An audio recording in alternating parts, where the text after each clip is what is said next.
On the morning of May 29, 1453, the last man to hold the title Roman Emperor drew his sword at the gate of St. Romanos and vanished into the chaos of an Ottoman assault, ending an unbroken chain of imperial rule that had stretched back 15 centuries to Augustus himself. The city he died defending had walls that no army on earth had breached for 1,000 years. How does a single promontory of rock, barely 5 kilometers long, become the hinge upon which the ancient, medieval, and modern worlds all turn? This is the complete story of Constantinople. Not a single era, not a highlight, not a fragment. This is the full biography of a city from its very first human inhabitants to the archaeologists who are still pulling its secrets from the earth today. We begin long before the Greeks ever arrived.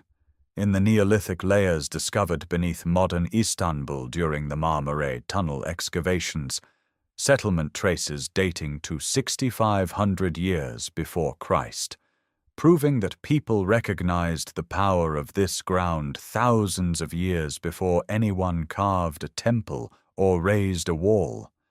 We follow the Megarian colonists who founded Byzantium around 685 before Christ on a triangular headland above the Golden Horn, building their acropolis where the strait delivered silver shoals of fish, and every merchant vessel sailing between the Aegean and the Black Sea had no choice but to pass within bowshot. We watch the city survive Persian armies, Athenian fleets, Spartan ambitions, and the wrath of Septimius Severus, who burned it to the ground only for the logic of geography to demand it be rebuilt. We stand beside Constantine as he traces new walls across the peninsula in 324 of the Common Era, transforming a battered provincial town into Nova Roma, the new heart of the Roman world. We descend into the Basilica Cistern with its 336 columns holding up a subterranean lake. We walk the colonnaded maze on a festival morning when 500,000 people fill these streets. We witness the dome of Hagia Sophia rise in 5 years, spanning 31 meters without a single precedent in architectural history.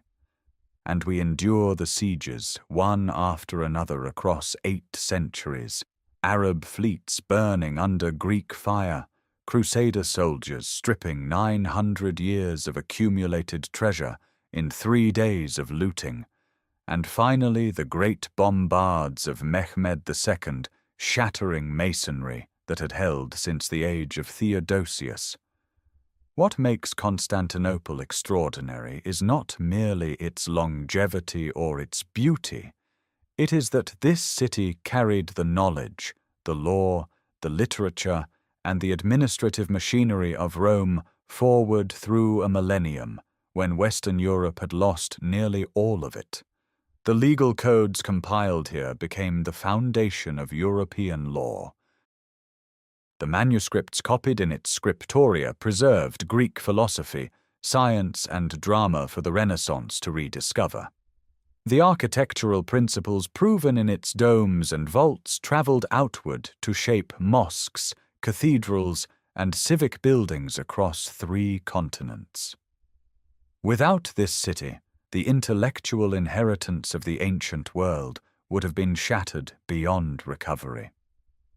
And yet for centuries after its fall, much of what it had been lay buried, forgotten beneath Ottoman streets and gardens, until modern archaeology began to reveal harbors filled with 37 medieval shipwrecks, palace floors still glittering with mosaic, and fortification walls still standing to their original height.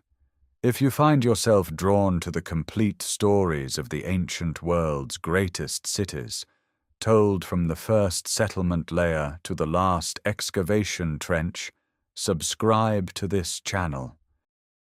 Each journey we take together walks through the full arc of a civilization, built in stone, defended in blood, buried in silence, and brought back by patient hands. Let us begin where the story truly starts, with the water itself, the strait, the currents, and the narrow channel between two continents that made this ground worth fighting over for 8,000 years. The water moves first. Before any wall is raised, before any god is named, before any ship is launched, there is the current. The Bosphorus Strait runs northeast to southwest, a narrow channel barely 700 meters wide at its tightest point, where two continents almost touch. A powerful surface current pours from the Black Sea towards the Sea of Marmara, carrying cold, oxygen-rich water southward. Beneath it, a deeper countercurrent pushes warm, saline water north. These opposing flows churn the strait into a corridor of extraordinary biological abundance. Twice each year, vast shoals of bonito, mackerel, and bluefish migrate through this passage, so dense that ancient observers would later claim the fish could be scooped from the water by hand. On the European shore, where the strait meets the Marmara, a triangular promontory juts eastward. To its north, a deep inlet curves inland for nearly 7 kilometers, a drowned river valley the world will come to know as the Golden Horn. This inlet offers one of the finest natural harbors in existence, deep, calm, sheltered from prevailing winds, invisible from the open sea. The promontory itself rises on defensible high ground, flanked by water on 3 sides. Only its western face connects to the mainland. No military engineer could design a more perfect site. No trader could ask for a better position from which to control the only maritime passage between the Aegean and the grain coasts of the Black Sea. This is the ground that drew human beings long before history recorded their names. In 2004, construction crews boring a railway tunnel beneath the Yenikapı district on the southern shore of the promontory struck something unexpected.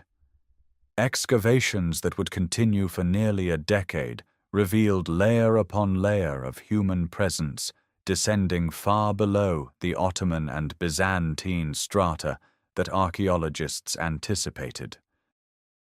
At the deepest levels, dating to approximately 6,500 years before the Common Era, Neolithic settlement traces emerged. Pottery fragments, stone tools, animal bones, the remains of simple dwellings. People had chosen this ground more than 8,000 years ago, when the Sea of Marmara's shoreline sat lower and the Golden Horn was a freshwater stream winding through a wooded valley. Above the Neolithic layers, Bronze Age material appeared, evidence of continued habitation through the 3rd and 2nd millennia before the Common Era. Ceramic sherds showed connections to broader Aegean and Anatolian trade networks. The promontory was never empty. Its geographic logic spoke in every era, in every language, to every people who understood the value of controlling a choke point between seas. The currents carried fish, the harbor carried shelter, the high ground carried safety, and the strait itself carried something no other location on Earth could offer in quite this way: the absolute intersection of 2 continents, 2 seas, and every trade route that connected them.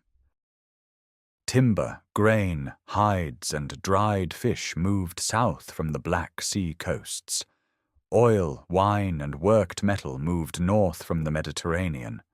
Whoever held this promontory held the valve through which all of it flowed. The Neolithic settlers could not have conceived of the empires that would fight over their ground. They knew only the fish, the fresh water, the sheltered cove, and the high ridge where the wind carried the smell of salt and pine. But the logic that brought them here was the same logic that would bring Megarian colonists, Roman emperors, and Ottoman sultans. The geography did not change. The strait still runs. The Golden Horn still curves. The promontory still commands.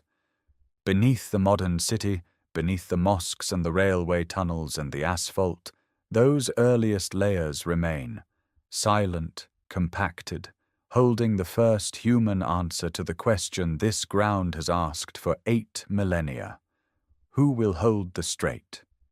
Around 685 years before the Common Era, ships from Megara crossed the Aegean and entered the Propontis, carrying colonists who had already planted settlements along the coasts of Sicily and the Black Sea approaches. They knew the strait. They knew what passed through it. The tunny runs so dense that fishermen could practically scoop the silver bodies from the water with baskets, the grain ships from Pontic colonies, the timber and hides and salted fish that fed the Aegean world. And they knew, as the Neolithic settlers had known millennia before them, that the triangular promontory on the European shore commanded everything. The colonists chose the high ground of what would later be called Seraglio Point. The Acropolis rose on the ridge where the Bosphorus current sweeps past the mouth of the Golden Horn, a position offering sight lines in every direction, north across the deep inlet, east to the Asian shore, south over the open Propontis. According to tradition preserved by Strabo and Herodotus, an earlier group of Megarians had founded Chalcedon on the opposite bank some 17 years before. The Delphic oracle, consulted by the later colonists, reportedly called the Chalcedonians blind, for they had settled within sight of the far superior position and failed to claim it. Whether the oracle spoke those words or later generations invented the story to flatter Byzantion's founders, the geographic judgment was sound. Chalcedon sat on an open coast with no comparable harbour. Byzantion possessed the Golden Horn. The colony took shape in the pattern familiar across the Greek colonial world. A temple to Artemis rose on the Acropolis, and a sanctuary of Poseidon stood near the waterfront, appropriate for a city whose life depended on the sea. An agora occupied the lower ground between the ridge and the harbour. The first walls enclosed a modest circuit, protecting the Acropolis and the densest settlement. Along the shore, wooden quays extended into the Golden Horn's calm waters, where merchant vessels could anchor in depths of 30 meters, only paces from the bank. Byzantion's wealth came not from territory. Its hinterland in Thrace was contested and often hostile, but from position. The city levied tolls on ships passing through the strait, a choke point no captain could avoid. Grain from the Black Sea colonies bound for Athens, Corinth, and the islands of the Aegean passed under Byzantion's walls. The fishing alone generated enormous revenue. Ancient sources describe the tunny migrations as a seasonal flood. The fish channeled by the Bosphorus current directly past the colony's nets. This wealth made Byzantion a target. When the Persian king Darius crossed into Europe in 513 before the Common Era, Byzantion submitted. Persian control lasted until the Greek victories of the early 5th century, when the city aligned with the Hellenic cause. But freedom brought new entanglements. Athens and Sparta both recognized that whoever held Byzantion controlled the grain supply of Greece. The Athenian general Alcibiades seized the city in 408 before the Common Era. Spartan commanders took it back. The city changed hands with the tides of Aegean power, each new master confirming what the Delphic oracle had implied. This was not a place the wider world would leave alone. Through it all, the colony endured. Its walls were rebuilt and extended. Its harbor deepened with use. The temples accumulated dedications from grateful sailors. The agora filled with the speech of traders from dozens of ports. Byzantium in these centuries was not yet a great city. It was a prosperous, strategically vital, perpetually contested Greek polis, a toll gate wrapped in temple marble, perched on the edge of two continents, waiting for the forces that would transform it into something the Megarian founders could never have imagined. The forces arrived in 340 before the Common Era. Philip II of Macedon, having subdued most of the Greek world, turned his army and fleet toward the Bosphorus. Byzantium controlled the grain route his growing kingdom needed, and the city refused to submit. Macedonian siege engines were dragged into position along the western approaches. Warships blockaded the strait. The assault was methodical, relentless, and ultimately futile. Byzantium's walls held. Athenian and Persian naval support arrived to break the blockade. Later tradition held that on one moonless night, when Macedonian forces attempted a covert assault, a sudden light, attributed to the goddess Hecate, illuminated the attackers and exposed them to the defenders on the ramparts. The crescent moon and star that became associated with the city may trace their origin to this legend. Philip withdrew. It was one of the few significant military failures of his career, and it confirmed what every power in the eastern Mediterranean already understood. This promontory, with its deep harbor and high ground, was extraordinarily difficult to take by force. After Philip's death and the campaigns of Alexander, Byzantium navigated the wars of the successor kingdoms with the pragmatism of a city whose survival depended on commerce rather than conquest. Celtic raiders besieged it in 279 before the Common Era. The city paid tribute, levied tolls on Bosphorus shipping to cover the cost, and endured. Its economy deepened. The harbor along the Golden Horn expanded with stone-built wharves and warehouses. Grain from the Black Sea coasts, wheat from the Crimea, barley from the southern shore, passed through Byzantium's customs stations. Salted fish, packed in amphorae, became a major export. The tunny runs through the strait each autumn filled the nets of Byzantium's fishermen with such abundance that the fish appeared on the city's coinage, stamped in silver beside the prow of a galley. Rome's shadow reached the Bosphorus gradually. After the destruction of Corinth in 146 before the Common Era, Byzantium aligned itself with the rising Western power. The alliance proved profitable. Rome recognized Byzantium as a free city, a civitas foederata, granting it autonomy in exchange for loyalty and strategic access. Roman merchants joined the Greek trading houses along the Golden Horn. Latin began to sound alongside Greek in the harbor markets. The city's defensive walls were strengthened with Roman engineering techniques, their courses of fitted limestone blocks rising higher along the western landward approach, where the terrain offered the least natural protection. For 2 centuries under the Roman peace, Byzantium prospered quietly. Its population grew, temples were maintained, and new civic buildings rose around the old Greek agora.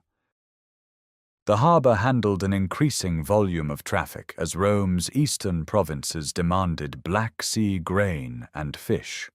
Wealth accumulated in the hands of merchant families whose warehouses lined the waterfront.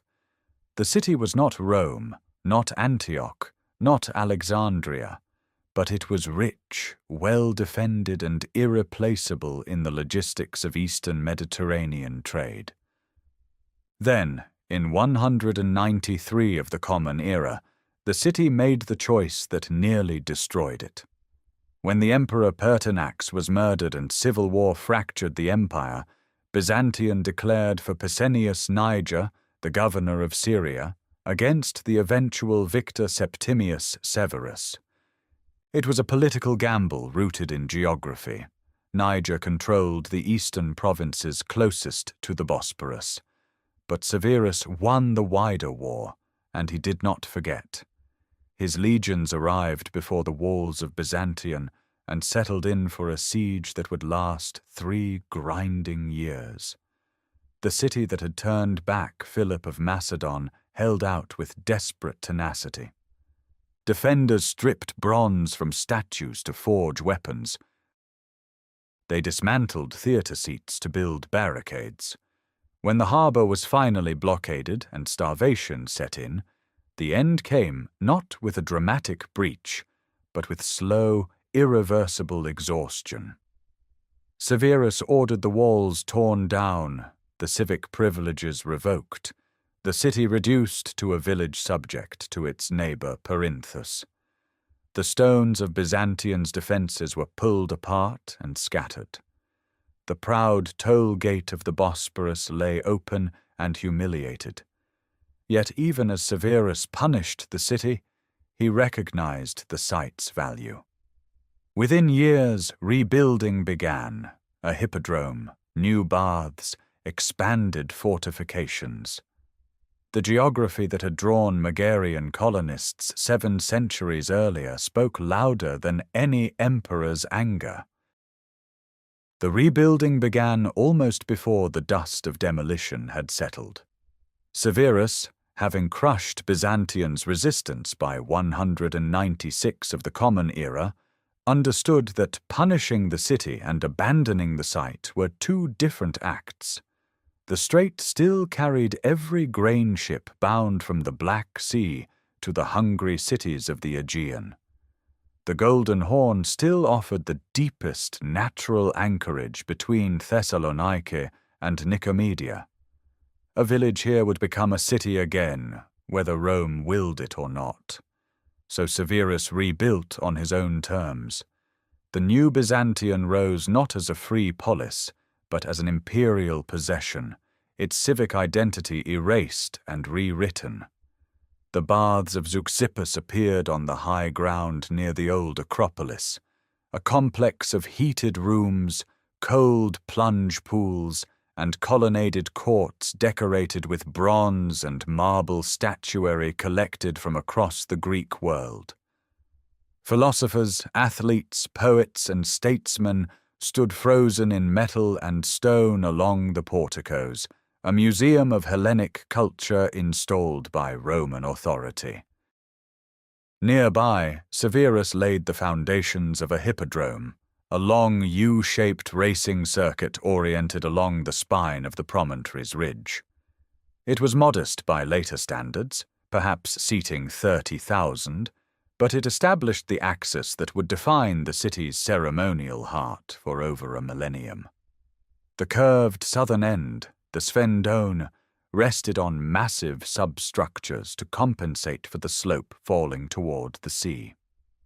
New walls rose, though the city remained smaller and less autonomous than before. Porticos lined the main street. A tetrastoon, a 4-colonnaded public square, anchored civic life. The harbour infrastructure was restored.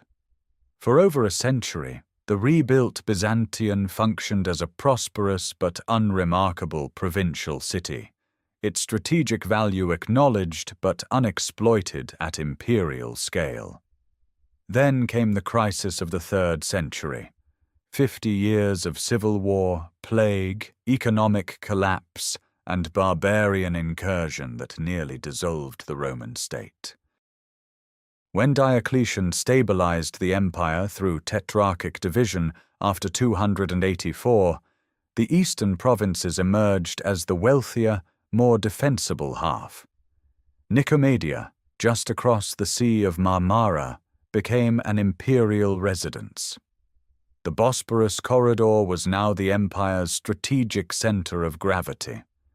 The final transformation required one more civil war.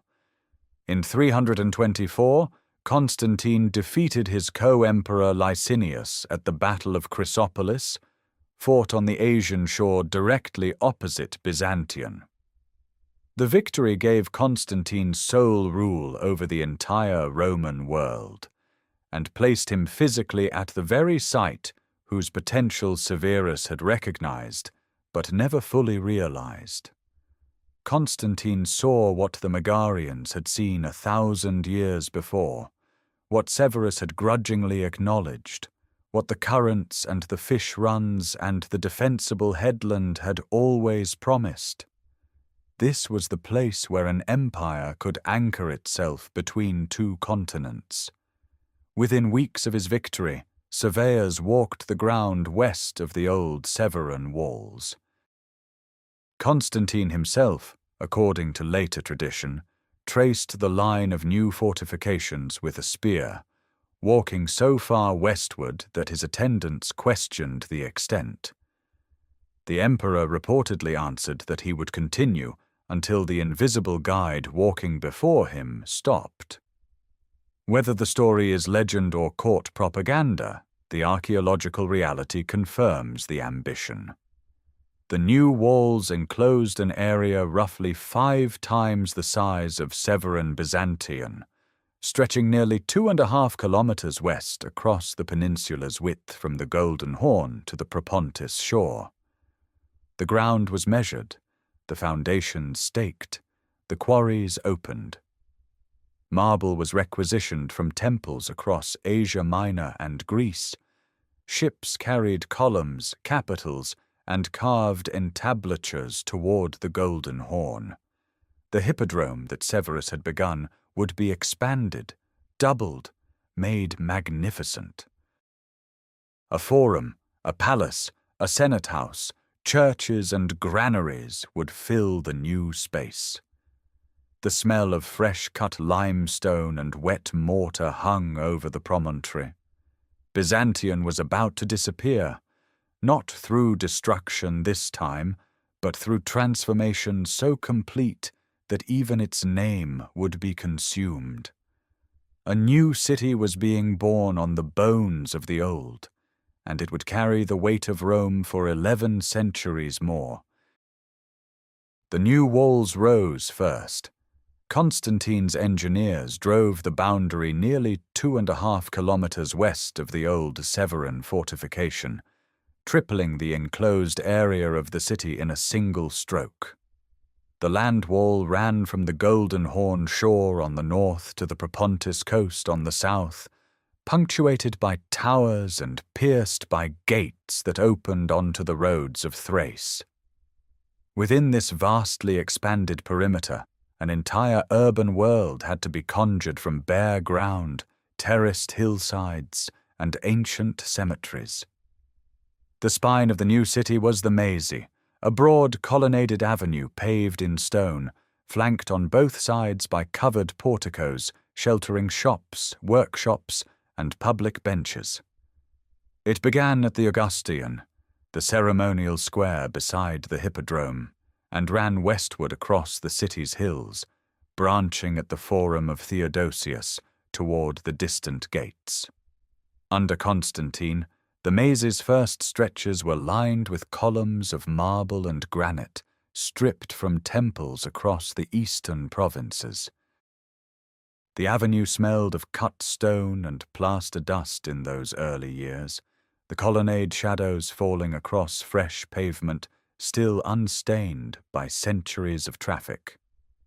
At the heart of the new city stood the Forum of Constantine, a vast oval plaza enclosed by a 2-story marble portico.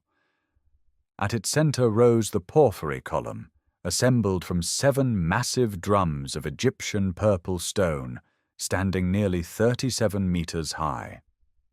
Atop it, Constantine placed a bronze statue, possibly reworked from an earlier image of Helios, crowned with a radiate diadem said to contain a nail from the true cross. Beneath the column's base, according to later tradition, relics were sealed, fragments of the crosses of the two thieves, the baskets from the miracle of the loaves, and the Palladion of ancient Troy. Whether literal or legendary, the gesture declared that this city gathered the sacred weight of every civilization before it. South of the Augustan, the great palace complex began its long cascade down terraced slopes toward the Sea of Marmara. It was not a single building, but a sprawling constellation of reception halls, throne rooms, gardens, barracks, chapels, and baths connected by corridors and open courtyards.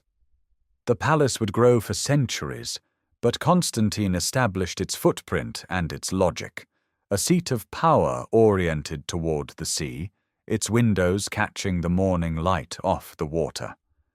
The Hippodrome, expanded from the Severan original, now seated perhaps 80,000 spectators along its 400-meter course. The Spina, the central barrier around which chariots raced, became a gallery of plundered antiquities. The Serpent Column, a bronze tripod of 3 intertwined serpents cast from Persian weapons after the Greek victory at Plataea in 479 before the Common Era, was brought from Delphi and set into the Spina's stonework. An Egyptian obelisk from Thutmose III, though not erected until the reign of Theodosius, was likely among the treasures already earmarked for transport. The first Church of Holy Wisdom rose near the Augustaion, a conventional basilica, timber-roofed, modest compared to what would replace it 2 centuries later, but significant as the cathedral of the new capital's bishop. To fill this city, Constantine offered extraordinary incentives. Free bread distributions, modeled on Rome's annona, were extended to citizens who built houses within the walls. Senators from across the empire were encouraged, and sometimes compelled, to establish residences. Artworks, columns, and statues arrived by ship from Athens, Antioch, Ephesus, and Delos, filling forums and public spaces with the accumulated beauty of the classical world. On the 11th of May, 330 of the Common Era, the city was formally dedicated. A procession carried a gilded statue of Constantine through the Hippodrome, while the crowds cheered. The city was proclaimed Nova Roma, but the name that endured was simpler: Constantinople, the city of Constantine. Incense smoke drifted across the new forums. The porphyry column caught the afternoon sun. Along the Mese, the colonnades stretched westward toward walls that enclosed more land than the city could yet fill, as though Constantine had built not for the present, but for the centuries he somehow knew were coming. Within 70 years of the dedication, Constantinople had outgrown the vision of its founder. The 14 regions Constantine had mapped, filled with tenement blocks, churches, monasteries, and workshops. Immigrants arrived from every province: Cappadocians, Syrians, Egyptians, Thracians, drawn by the bread dole, the harbours, and the imperial court's insatiable demand for labour.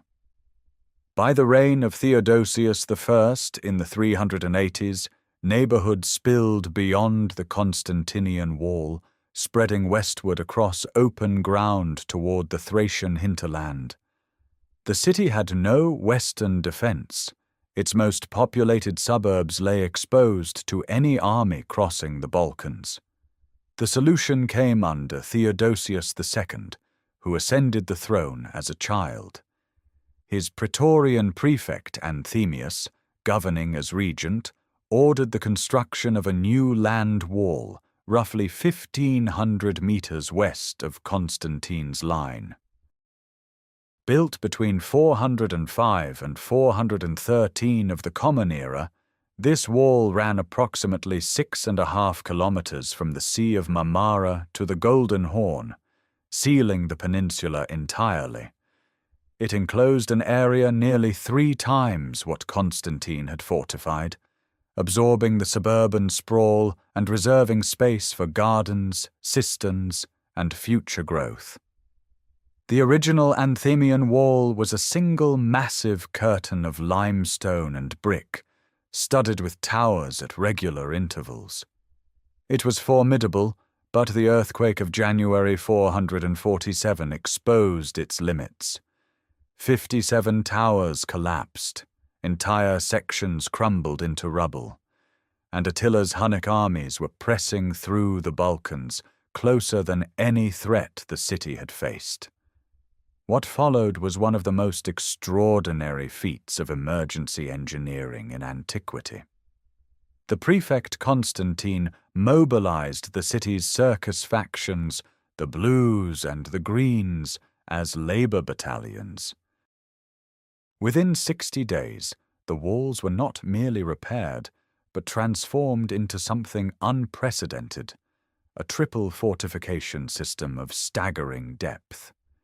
Before the restored inner wall, workers dug a broad terrace and raised an outer wall, lower but thick and turreted, its towers offset from those of the inner wall to eliminate dead angles. Beyond this, they excavated a moat roughly 20 meters wide and 10 meters deep, faced with brick and capable of being flooded from aqueduct channels. The completed system presented an attacker with 4 successive obstacles across a zone 60 meters deep. First the moat, then a low breastwork, then the outer wall rising perhaps 8.5 meters, then the killing ground of the inner peribolos, and finally the great inner wall, 5 meters thick, 12 meters high, crowned with 96 towers rising to 20 meters, each capable of holding a garrison and artillery. The towers were spaced roughly 55 meters apart, ensuring overlapping fields of missile fire along every stretch. The stone was quarried from Thracian limestone beds. The mortar joints were layered with courses of flat red brick, 5 bands of brick alternating with limestone blocks, a technique that gave the walls both flexibility against seismic shock and a distinctive banded appearance that still marks the surviving sections today. Iron clamps bound the largest blocks at stress points. The foundations descended deep into bedrock where the terrain allowed. At the southern terminus, where the walls met the Marmara shore, stood the Golden Gate, a triumphal arch of white marble flanked by massive towers reserved for imperial processions and victorious armies. Its 3 arched passages gleamed against the darker stone of the military curtain, a declaration in architecture that this was not merely a fortress, but the threshold of civilization itself. Sea walls completed the circuit, running along both the Marmara coast and the Golden Horn shoreline, lower than the land walls but sufficient against naval assault, their towers equipped for chain barriers and fire projectors. The inscription carved after the 60-day reconstruction boasted that even Athena could not have built so fast. The claim was not empty. When Attila's ambassadors arrived and saw the restored triple line, the Huns turned away from Constantinople and ravaged the open provinces instead. For the next 1,000 years, no army that stood before these walls would breach them by direct assault. The stones that Anthemius laid and the prefect Constantine rebuilt in desperate haste became the fixed horizon of the medieval world, the line where invasion ended and the city endured. Season after season, century after century, while empires rose and crumbled beyond the moat. A century passed behind those walls, and the city they guarded swelled into the greatest metropolis of the Mediterranean world. By the time Justinian ascended the throne in 527 of the Common Era, Constantinople held perhaps 500,000 souls, a density of ambition, commerce, and faction that pressed against every forum and colonnade. The Hippodrome, seating 80,000, was not merely a racecourse, but the political furnace of the empire, where the blue and green chariot factions voiced grievances that no Senate chamber could contain. On the 13th of January, 532, that furnace exploded. The two factions, united for once in fury against Justinian's tax officials and his ruthless prefect John the Cappadocian, began chanting a single word, Nika, meaning conquer, and the chant became a firestorm. Rioters poured from the Hippodrome into the Augusteion, torching the Senate House, the Chaucer Gate of the Great Palace, the Baths of Zeuxippus, and the Second Church of Holy Wisdom, which had stood since the reign of Theodosius II. For 5 days the city centre burned. Flames consumed the colonnaded Misi for blocks, reducing marble facades to calcined rubble and timber roofs to ash, drifting over the Sea of Marmara. Justinian wavered. The imperial council debated flight. It was the Empress Theodora whose resolve held the palace. On the 18th of January, the General Belisarius led armoured troops into the Hippodrome, where the factions had gathered to crown a rival emperor. The slaughter was methodical and total. Ancient sources record 30,000 dead in the stadium's stone tiers and sandy floor. The riot ended in silence and blood, and in a void at the heart of the capital, where the grandest buildings had stood. Into that void Justinian poured an ambition without precedent. Within 40 days of the ashes cooling, construction began on a new Church of Holy Wisdom, not a restoration, but a reimagination of enclosed space itself.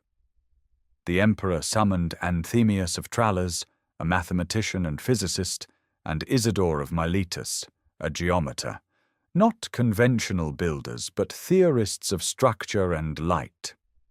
Their design called for a dome of unprecedented span, 31 meters across, raised not on a circular drum, but on 4 pendentives that translated the circle's weight onto 4 massive piers.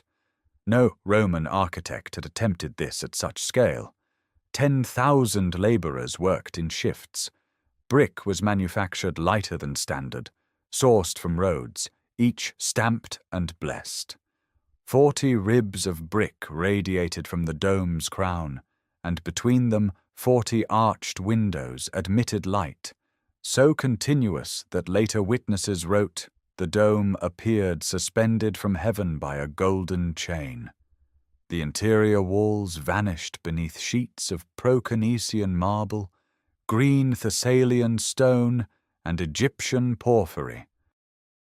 Above the marble line, gold mosaic tesserae covered every curve, 40 million pieces catching and multiplying the candlelight until the air itself seemed to glow. On the 27th of December, 537, Justinian entered the completed church. The nave stretched 77 meters long. The dome rose 55 meters above the polished floor. Light fell in shafts through the ring of windows, dissolving the boundary between stone and sky. The building was not merely large. It was a new argument about what architecture could achieve, a demonstration that gravity could be made to seem suspended, that mass could produce weightlessness. Around the Hagia Sophia, Justinian rebuilt the Augusteion Square, erected the new Senate House, restored the Baths of Zeuxippus, and constructed the church of Saints Sergius and Bacchus as an architectural rehearsal in miniature. The Nika riot had destroyed the inherited city of Constantine and Theodosius. What rose from the ash was Justinian's city, harder, more deliberate, organized around a single building whose dome became the fixed point of the skyline, visible from every ship entering the Propontis, a declaration in brick and gold that Constantinople had not merely survived catastrophe, but had been reborn as something the ancient world had never seen. But a dome, however magnificent, cannot feed 500,000 mouths. A city of Constantinople's scale required something more fundamental than architectural genius. It required water, grain, and harbour space in quantities no Mediterranean city had ever before attempted to secure. The infrastructure that sustained this capital was as extraordinary as its churches, though most of it lay underground or stretched across distant Thracian hills where no citizen ever walked. The problem of water came first. The promontory had no river, no significant springs. Rainfall alone could never sustain a population that by the 6th century approached 500,000. The solution began under Emperor Valens, whose aqueduct, completed around 373 of the Common Era, tapped watersheds in the forests of Thrace over 250 kilometers to the northwest. The water descended through a network of channels, bridges, and settling basins, crossing valleys on tiered stone arches before entering the city on the great double-arched span that still stands in the modern Fatih district, its limestone piers rising 20 meters above the street.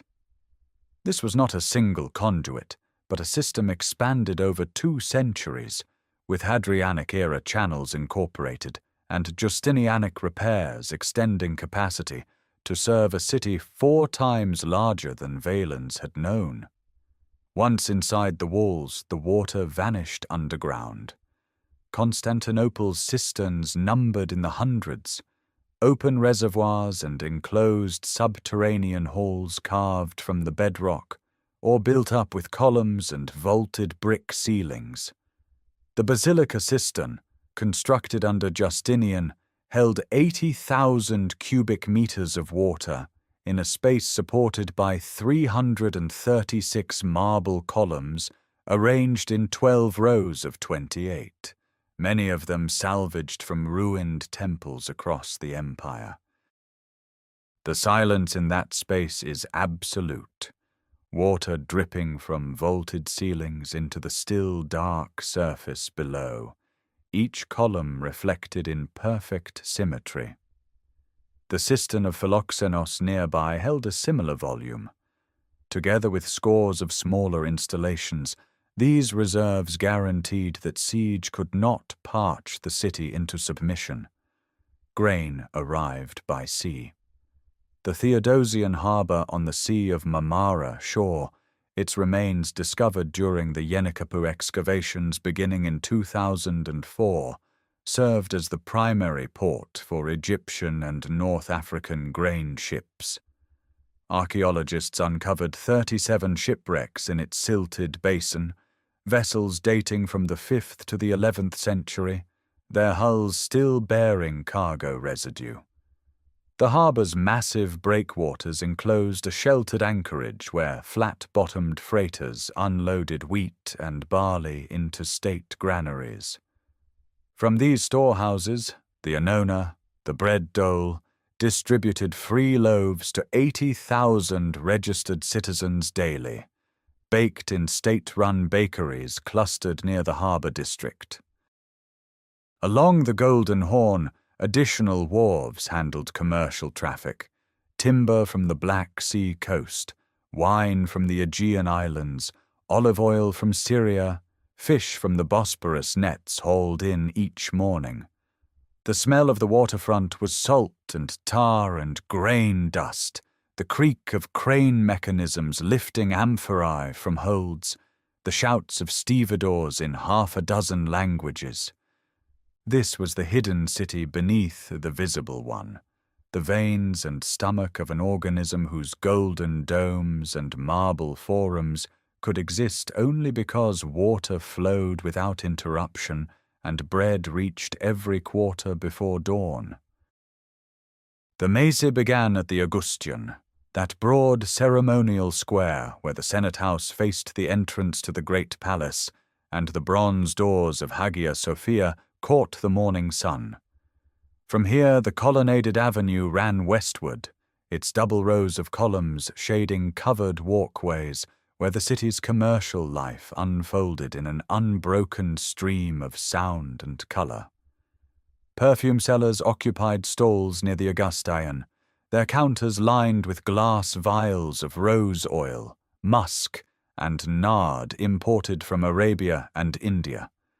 Farther along, silk merchants displayed bolts of samite and damask in imperial purple and saffron gold, fabrics woven in the state-controlled Gynecia workshops where women labored under strict regulation, their product so valuable that export of raw silk was a capital offense. The Notitia Urbis Constantinopolitanae, a survey compiled in the early 5th century, catalogued the city's 14 regions and recorded 20 public bakeries, 8 aqueducts, 4 harbours, 153 private baths, and 14 churches. Behind these numbers lay a metropolis of staggering density. Between 400,000 and 500,000 people filled these streets, Greek-speaking citizens alongside Armenian stonecutters, Syriac monks, Gothic mercenaries, Jewish merchants from Galata, and Egyptian grain traders whose accents mingled in the covered markets near the Forum of Constantine. At that forum the Mese widened around the porphyry column, and the avenue split. One branch continued west toward the Forum of Theodosius with its massive triumphal arch, then onward to the Golden Gate. The other turned southwest toward the harbour of Eleutherios. Along both routes, workshops clustered by trade, coppersmiths hammering liturgical vessels, candlemakers rendering beeswax, icon painters grinding lapis lazuli and cinnabar on marble slabs, their small panels destined for household shrines where oil lamps burned through the night before images of saints. The rhythm of the city's week bent around the Hippodrome. On festival days, 24 races filled the afternoon, and the population divided along factional lines that were simultaneously sporting loyalties, neighborhood identities, and political forces. The Blues and the Greens maintained their own seating sections, their own churches, their own charitable networks. Charioteers like Porphyrius, whose carved base still survives, achieved fame that rivaled emperors. The roar of 80,000 voices rolled across the palace quarter and down to the harbours, audible even aboard ships anchored in the Golden Horn. Domestic life occupied narrower registers. Excavations of residential quarters reveal mosaic floors depicting hunting scenes and seasonal allegories, terracotta roof tiles stamped with workshop marks, and ceramic tableware, red slip plates from North Africa, cooking pots of local manufacture, meals centered on bread, olive oil, fish, cheese, lentils, and seasonal vegetables. Wine mixed with water accompanied every table. Meat appeared less frequently, constrained by the long fasting cycles of the Orthodox calendar that governed nearly half the year. Women moved through this world with more visibility than in many ancient cities. They owned property, managed estates, operated shops, and entered monastic life in convents that dotted the city, institutions that also served as refuges, hospitals, and centers of manuscript copying. Burial inscriptions from the period record female merchants, deaconesses, and physicians, their epitaphs carved in Greek on marble slabs reused from earlier Roman buildings. Religious processions threaded through the streets on feast days, carrying icons and relics along routes that connected the great churches, from Hagia Sophia to the Church of the Holy Apostles on the city's fourth hill, where emperors lay entombed in porphyry sarcophagi. Incense smoke drifted through the colonnades and mixed with the smell of fresh bread from the bakeries, of fish frying in harbour taverns, of horse sweat from the Hippodrome stables.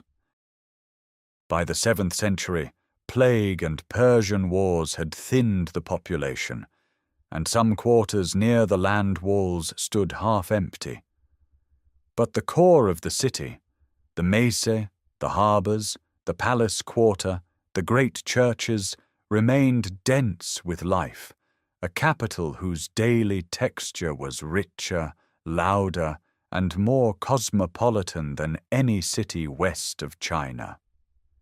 The stones of the mesa, worn smooth by centuries of feet, carried the weight of that life forward into every layer above them. The plague years and the Persian wars had thinned the streets, but the walls remained. And it was the walls, that triple barrier of Theodosian engineering stretching from the Marmara shore to the Golden Horn, that now stood between Constantinople and annihilation. In the summer of 626, the crisis arrived from two directions at once. A vast Avar host, perhaps 80,000 strong and reinforced by Slavic auxiliaries, encamped before the land walls, while a Persian army under Shahrabaraz occupied Chalcedon across the strait, visible from the eastern terraces of the city. Emperor Heraclius was far away in the Caucasus, prosecuting his counter-offensive. The defense fell to Patriarch Sergius and the patrician Bonus. For 10 days the Avars hurled themselves against the Theodosian fortifications, siege towers, battering rams, scaling ladders, while Slavic Monoxyla attempted to ferry Persian troops across the Bosphorus. The Byzantine fleet destroyed the log boats in the strait. The land walls held without a single breach. The Avars withdrew. Constantinople credited its survival to the Virgin Mary, whose icon had been carried along the ramparts, and the Church of the Theotokos at Blachanae became the city's most revered sanctuary. Less than 50 years later, a new enemy appeared, one that commanded naval power the Avars had lacked. The armies of the Arab Caliphate, having swept through Syria, Egypt, and Persia in a single generation, turned toward the imperial capital. Beginning around 674, an Arab fleet established a forward base at Cyzicus on the Marmara coast and launched annual summer assaults against the sea walls. For 4 consecutive years, Arab warships probed the city's maritime defenses. And it was here, in these waters, that a weapon emerged which would alter the calculus of siege warfare for centuries.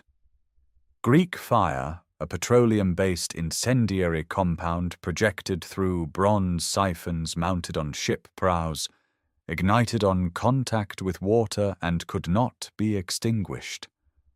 The formula attributed to a Syrian refugee named Kalinikos remained a state secret. Arab ships burned in the Marmara, their crews unable to escape the clinging flames. By 678, the shattered Arab fleet withdrew. The second and greater Arab siege came in 717. Maslama ibn Abd al-Malik led an army of perhaps 120,000 overland through Thrace, while a fleet of reportedly 1,800 vessels entered the strait. The new emperor, Leo III, had prepared. He ordered the chain drawn across the Golden Horn, a massive iron barrier suspended on floating booms, and unleashed Greek fire against the Arab ships crowding the narrow waters. The Arab fleet lost hundreds of vessels in the first naval engagement. Then winter came, and it was savage. Snow lay on the ground for months. The besieging army, supplied inadequately by sea, starved. Dysentery and famine killed tens of thousands in the Arab camps. In the spring of 718, a Bulgar army under Khan Tervel struck the weakened besiegers from the north, reportedly killing 22,000 in a single engagement. The Arab survivors retreated by land and sea. Storms destroyed much of the remaining fleet in the Aegean. The city had survived its most dangerous century. The Theodosian walls, designed for a different era of warfare, had proven adaptable against enemies their builders never imagined.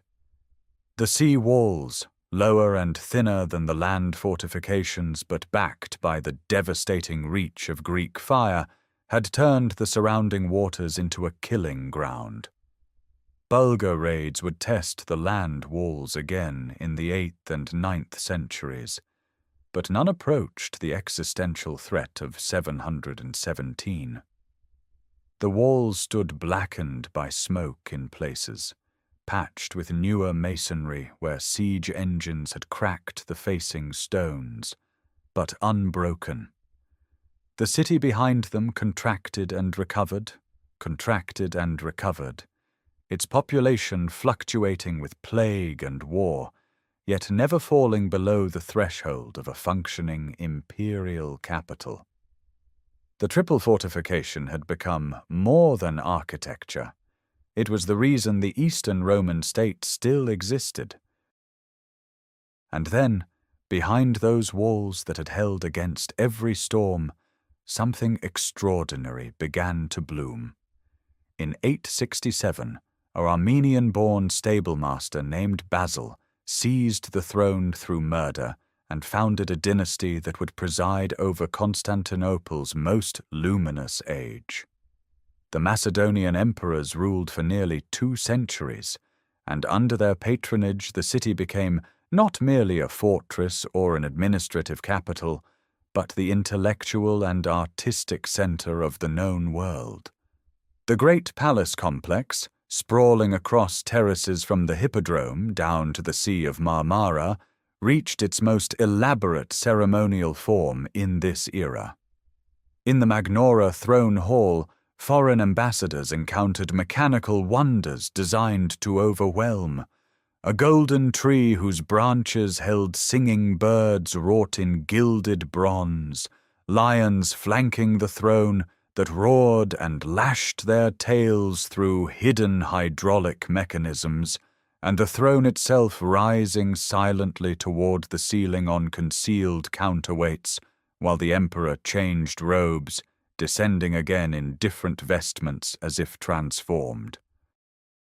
Constantine VII, Porphyrogenitos, scholar-emperor who reigned from 913 to 959, recorded these ceremonies in exhaustive detail in his Treatise de Ceremoniis, a text that preserves the choreography of a vanished world, every procession mapped, every acclamation scripted, every silk garment specified by color and rank. The city's workshops produced objects of staggering refinement. Ivory carvers in the Mazy Quarter shaped triptychs and caskets, depicting saints and emperors with a delicacy that no Western European workshop could match. Illuminators in monastic scriptoria rendered manuscripts in gold leaf and lapis lazuli, the Paris Psalter, the Joshua Roll, works that consciously revived classical Hellenistic composition. The imperial silk factories, the Gynecia, remained state monopolies producing purple-dyed fabrics forbidden to export, their mulberry-fed silkworms descendants of eggs smuggled from China 2 centuries earlier. At the University of the Magnora, refounded under Bardas in 863, scholars taught geometry, astronomy, philosophy, and music. Leo the mathematician presided over a revival of ancient Greek scientific texts. Manuscripts of Euclid, Ptolemy, Archimedes, and Aristotle were copied and recopied in the scriptoria attached to monasteries and the patriarchal library, preserving knowledge that would otherwise have perished entirely from human memory. The fairest chapel within the palace precinct housed the empire's most sacred relics, fragments of the true cross, the crown of thorns, the holy lance. Pilgrims from as far as Scandinavia and the Caucasus came to venerate them. The city's population stabilized between 300,000 and 400,000, smaller than its Justinianic peak, but wealthier per capita than any urban center in Christendom or the Islamic world. The Golden Horn harbors received ships from the Rus trading posts along the Dnieper, from Venetian and Amalfitan merchants, from Fatimid Egypt and Abbasid Baghdad. Customs revenues alone generated staggering imperial income. Under Basil II, who reigned from 976 to 1025, the empire reached its greatest medieval territorial extent. The treasury overflowed. New churches rose across the city, their interiors sheathed in gold mosaic tesserae that caught lamplight and transformed dim naves into shimmering caverns of sacred imagery. The smell of frankincense hung perpetually in the air near the great foundations, Hagia Sophia, the Church of the Holy Apostles, the Nea Ecclesia that Basil I had built within the palace grounds. Yet the very completeness of this golden age contained the seeds of what followed. When the Macedonian line faltered after 1056, the institutions that had sustained this brilliance, the professional army, the fiscal discipline, the careful diplomacy, eroded with alarming speed. The city remained magnificent, its workshops still producing, its libraries still copying. But the empire around it had begun to shrink, and the walls that had held for so long would soon guard a diminishing world. The shrinking had already begun. In 1071, at Manzikert in eastern Anatolia, a Seljuk Turkish army shattered the Byzantine field force and captured Emperor Romanos IV.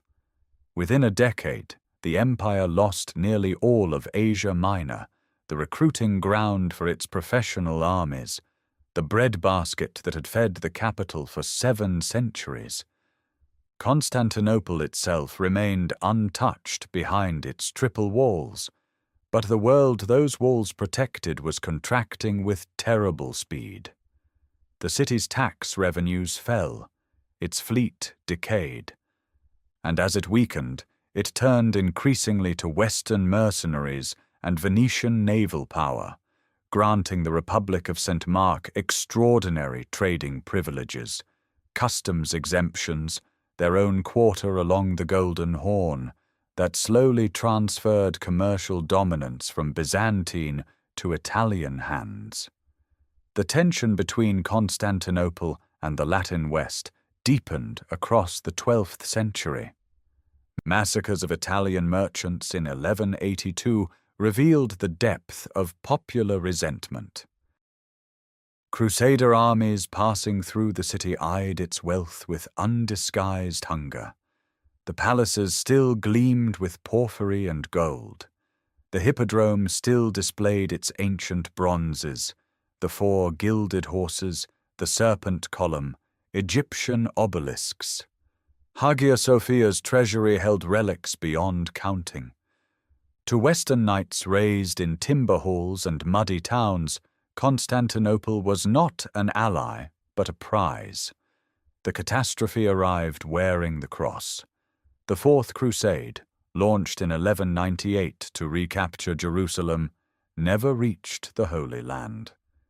Indebted to Venice for transport ships they could not pay for, the Crusaders allowed themselves to be diverted, first to Zara, then to Constantinople itself, drawn by a Byzantine pretender's promise of gold and military support. When that promise collapsed, the army turned predator. On April the 12th, 1204, Venetian galleys attacked the sea walls along the Golden Horn. Scaling ladders reached from ship masts to wall towers. The first breach came the following day, April the 13th, when Crusader knights poured through captured towers near the Blashenay quarter. What followed was 3 days of systematic destruction unmatched since the Vandal sack of Rome. Soldiers stripped the silver iconostasis from Hagia Sophia. They smashed open tombs of emperors in the Church of the Holy Apostles, scattering bones to seize gold thread from burial shrouds. The 4 bronze horses of the Hippodrome were pulled down and shipped to Venice, where they stand atop St. Mark's Basilica to this day. Libraries burned. Bronze statues that had survived since antiquity were melted for coin. The chronicler Nikitas Choniats, who fled the burning city, catalogued the losses. Hera from Samos, the great Athena of Lindos, a colossal Heracles by Lysippos, all destroyed in furnaces. A Latin empire was proclaimed, its emperor crowned in Hagia Sophia. But the conquerors could not maintain what they had seized. The population collapsed. From perhaps 400,000 before the sack, the city fell to perhaps 35,000 under Latin rule. Entire quarters stood empty. Palaces were stripped for lead roofing. The great palace complex, ceremonial heart of the empire for 9 centuries, was abandoned and began its long slide into ruin. In 1261, a small Byzantine force under General Alexios Strategopoulos found the city so weakly garrisoned that they entered through an unguarded gate. Michael VIII Palaiologos was crowned in Hagia Sophia, and the empire was restored. But the city he reclaimed was a shadow. Depopulated, impoverished, its treasures scattered across Western Europe, its commercial life dominated by Genoese and Venetian merchants who held fortified quarters along the Golden Horn. The wound of 1204 never truly healed. What returned was the name, the faith, the liturgy, the memory of greatness. But the substance, the gold, the bronze, the manuscripts, the population, the confidence had been carried away on Venetian galleys, and no restoration could bring it back. The Palaiologan emperors ruled a city that was slowly becoming its own ruin. Within the Theodosian walls, which had once enclosed a metropolis of 500,000 souls, vast stretches now lay open to the sky, not as plazas or gardens, but as farmland. Orchards grew where tenement blocks had stood. Vineyards climbed over collapsed cisterns. Entire quarters that had teemed with silk workers and coppersmiths in Justinian's age were now fields of wheat and barley, tended by a population that had shrunk to perhaps 100,000 by the early 14th century, and would fall further still. Yet within this contracting world, something luminous persisted.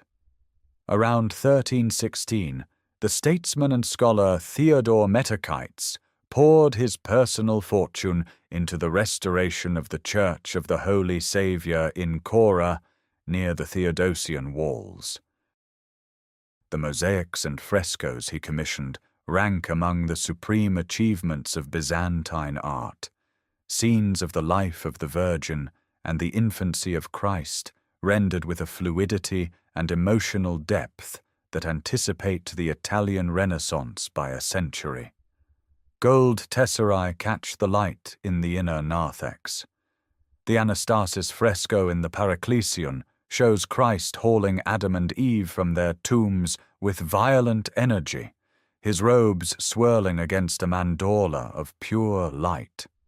Metochites himself appears in mosaic above the entrance, offering the church to Christ, his enormous turban marking him as a man of worldly distinction in a city running out of world.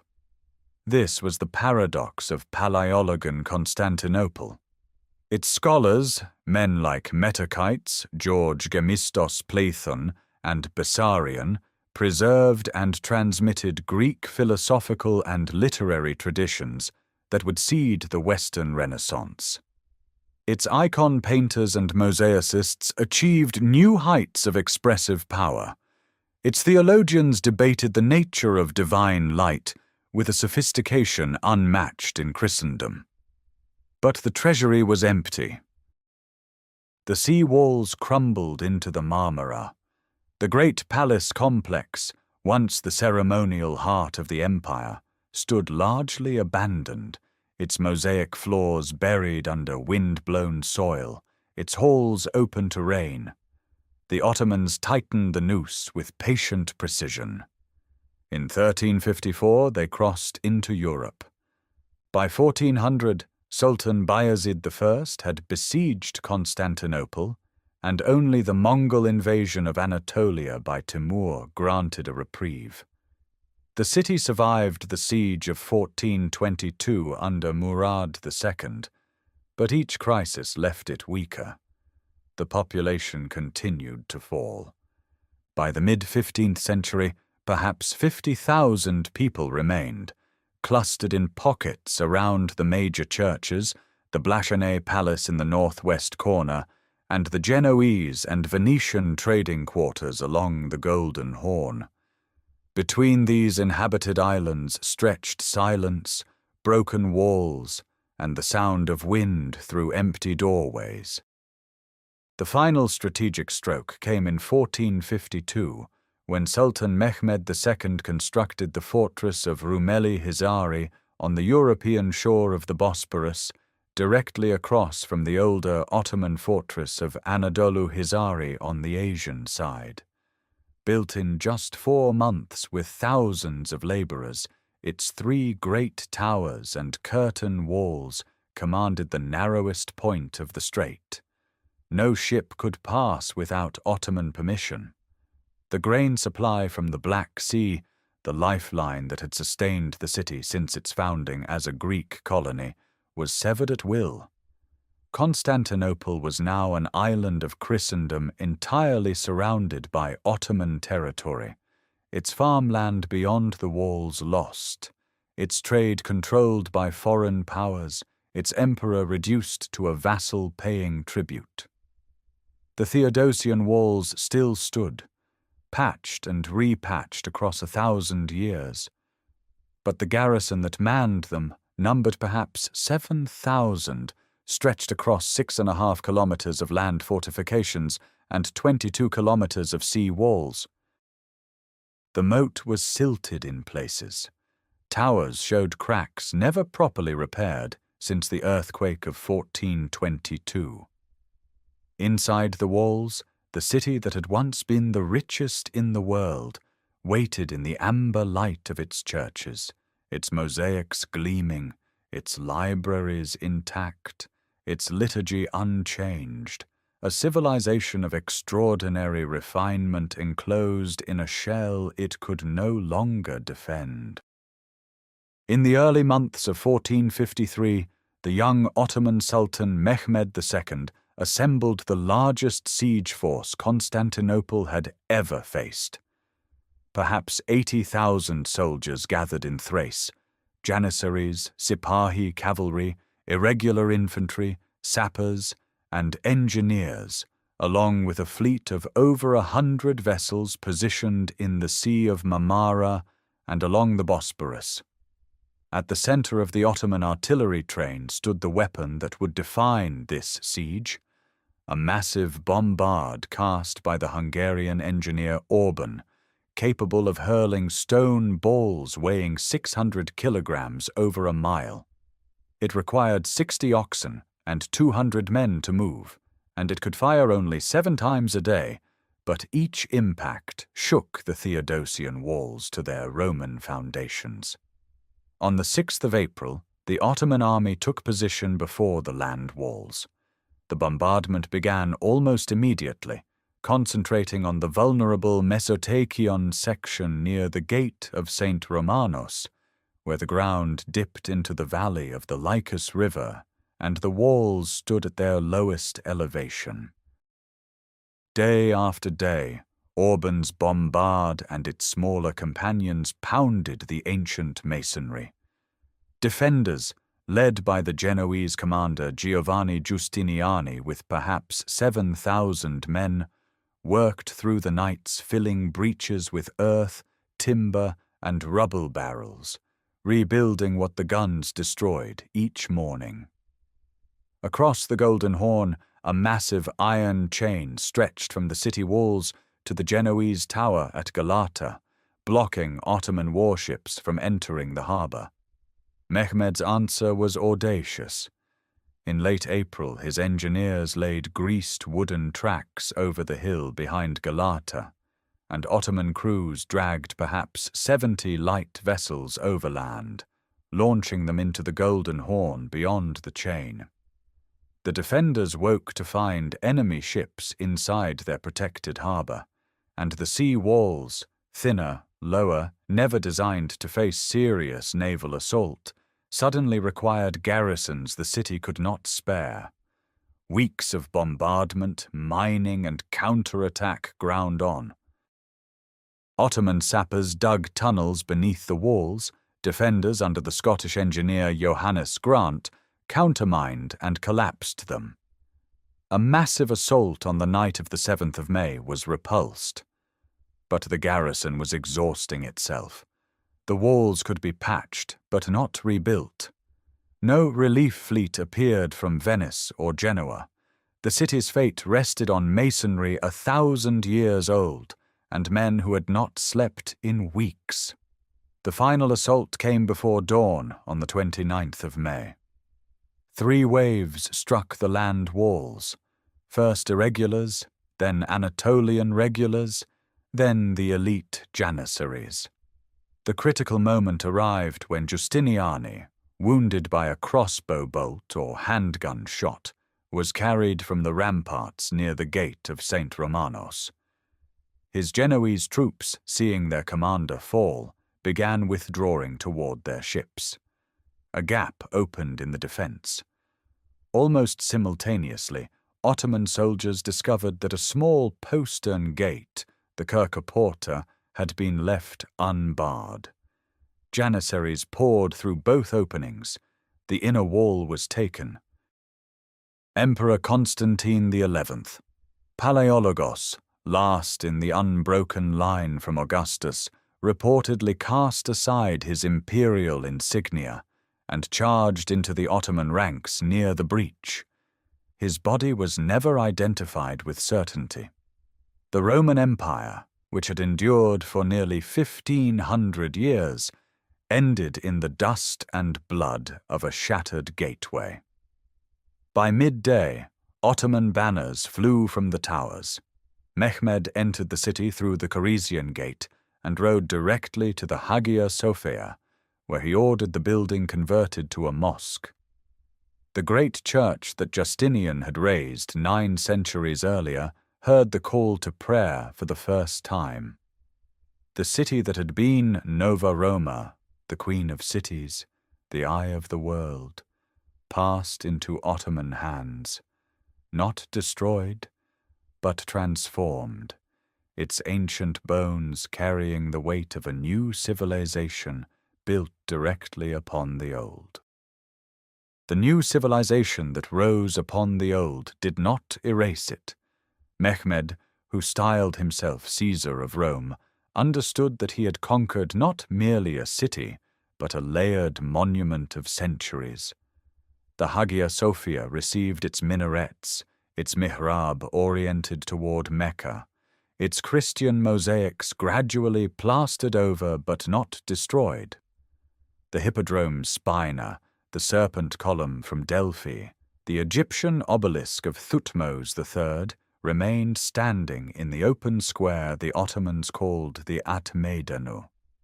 The Theodosian walls, breached in one place, were repaired and continued to define the city's landward boundary.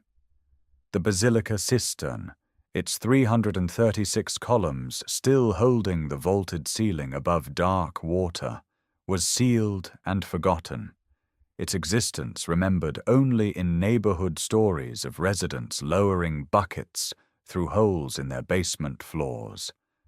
Ottoman Istanbul built magnificently upon Byzantine bones. The Grand Bazaar rose over the foundations of earlier commercial structures, its vaulted stone corridors eventually enclosing thousands of shops. The great imperial mosques of Mehmed, Bayezid, and above all Suleiman, designed by the architect Sinan in the 16th century, consciously echoed the structural ambitions of the Hagia Sophia, their cascading domes answering Justinian's dome across the skyline. Beneath every foundation trench, Byzantine brick and Roman mortar appeared. The rediscovery began slowly. In 1845, the French scholar Petrus Gillius's 16th century descriptions led researchers back to the Basilica Cistern, which was cleared and documented for the first time in the modern era.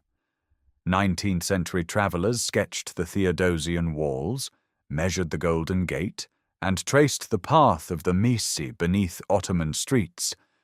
In 1935, excavations behind the Blue Mosque uncovered a stunning mosaic pavement, hunting scenes, mythological figures, animals rendered in tiny stone tesserae of extraordinary quality. This was the floor of the great palace of the Byzantine emperors, buried under meters of later construction. Excavations continued through 1954, revealing a palace complex that had once stretched from the Hippodrome to the Sea of Marmara. But nothing prepared archaeologists for what lay beneath Yenikapı. Beginning in 2004, construction of the Marmaray commuter rail tunnel beneath the Bosphorus required deep excavation along the Marmara shore. Workers struck timbers, then pottery, then hull planking. Over 9 years, the dig uncovered the Theodosian harbour, the ancient port of Theodosius, silted shut and buried since the 11th century. 37 shipwrecks emerged from the mud, the largest collection of medieval vessels ever found in a single site. Merchant galleys, fishing boats, and imperial warships lay where storms and sediment had sealed them, their cargoes of amphorae and grain still aboard. Beneath the harbour layers, excavators reached something far older. Neolithic settlement traces dating to approximately 6,500 years before the Common Era appeared, stone tools, hearth remains, animal bones, proving that humans had chosen this promontory thousands of years before the Megarian colonists ever sighted the Golden Horn.